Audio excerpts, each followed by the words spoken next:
So can you give us a specific example, regardless of defense, US, EMEA, whatever, a place where AWS has come into the aerospace industry, is dealing with a client and helping them overcome a specific supply chain challenge? Yeah, so we're working with a customer right now who's a large OEM today, and exactly that same challenge. So one of the things they need to understand is at when I leave the day, when I'm a shift supervisor or I'm the head of manufacturing, did I win the day? Did I produce what I said I was going to produce? And so if you go into an average airplane factory, what you'll see on the floor tends to be you have a 6 a.m. morning meeting where all the staff comes together. There's usually a flat screen that has some sort of static display chart that might be Excel, it might be PowerPoint that basically says, here were the overnight metrics.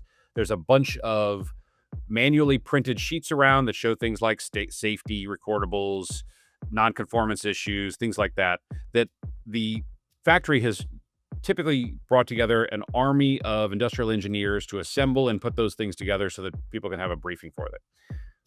What we've done is looked at putting a system together that says, how do I understand, no matter who I am, again, whether I'm the first line supervisor, whether I'm the head of manufacturing, what is being produced in that factory, and how do I click through at each one of those workstations? So, for example, if I'm sitting in a cell and I want to understand what the performance is, how do I have a view that shows me every individual worker on that cell line? If I see and how is their individual performance? So if I see that one particular person maybe their efficiency is less than what our expected standard is, I can click through and maybe I can find out, you know what, they're relatively newly trained to the operation, so they don't necessarily have the background. They need a little more coaching. They need some things. Maybe there's an absenteeism problem that might be able to go through there.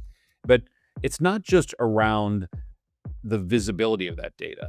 The next thing we want to do is provide specific recommendations for when you do have constraints in the supply chain. How do you solve that? And that's where AI comes in.